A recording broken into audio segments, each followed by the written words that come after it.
Aloha, everyone. I'm Irminne Van Dyken Md from out of the Doldrums. I'm a surgeon by trade, but my true passion is helping people just like you obtain optimum health. With SARS-CoV-2 and COVID-19 turning the entire world upside down, we as human beings have to do everything we possibly can to prevent its spread. We talk a lot about proper hand washing, respiratory etiquette, physical distancing, and other methods to slow the spread of this virus down. We're even starting to wear masks, homemade ones at that. By the way, thank you CDC for reversing your guidelines on that. Now, let's all change the culture and mask up. Today, I want to share with you why wearing a mask is not enough to prevent transmission of COVID-19. Why is this? Well, a mask protects our nose and our mouth, but it does nothing to protect our eyes, which are becoming a much more important potential site of infection. When we think of COVID-19 symptoms, we think of respiratory things like cough and shortness of breath, maybe even pneumonia. Many people develop a fever. Other people get vague symptoms like headache and fatigue or a sore throat. We don't really hear much about eye symptoms. A recent study discusses just that. This study was published in the journal JAMA Ophthalmology on March 31st.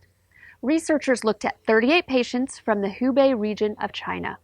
They found that 1/3, 12 of those 38, had ocular symptoms, like conjunctivitis, commonly known as pink eye. Another symptom reported was epiphora, also known as excessive watering of the eye. One additional symptom reported was chemosis, which is swelling of the conjunctiva or white part of the eye.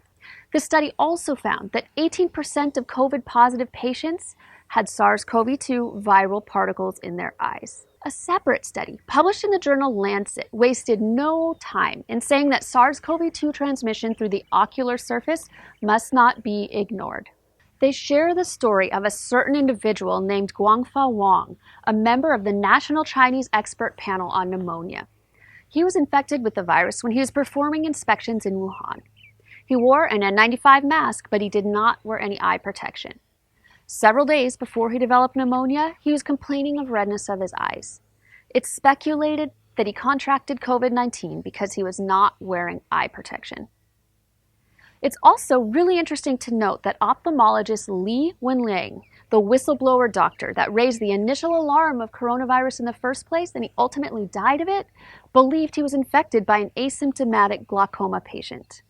The American Academy of Ophthalmologists verifies this information. They state, quote, "The virus can cause a mild follicular conjunctivitis, otherwise indistinguishable from other viral causes, and possibly be transmitted by aerosol contact with conjunctiva." Wait, what? Could possibly be transmitted by aerosol contact with the whites of your eyes? Huh.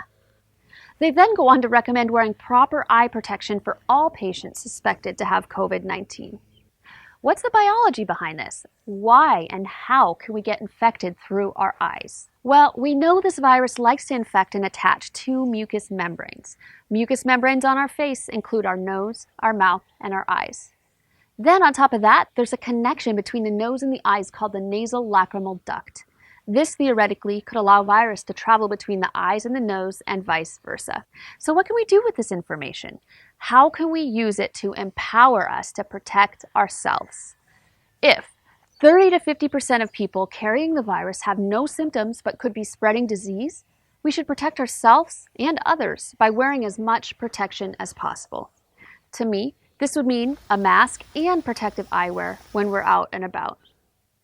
To wrap it up, yes, we've made great bounds by recommending citizens wear masks, and I do think it will slow down the spread of COVID-19. I also think we should add eyewear, like glasses or goggles or face shields, to our armamentarium, thereby slowing the spread of the disease even further. So there you have it. I'm super curious to know what you all think about ocular transmission. If you're a healthcare worker, have you seen this anecdotally? If you're a patient who is unfortunate enough to contract COVID-19 or recovering from COVID-19, have you experienced any eye symptoms? I'm also curious to know what everyone's thoughts are on wearing eye protection in addition to wearing a mask when going out and about. Let me know your thoughts in the comments below.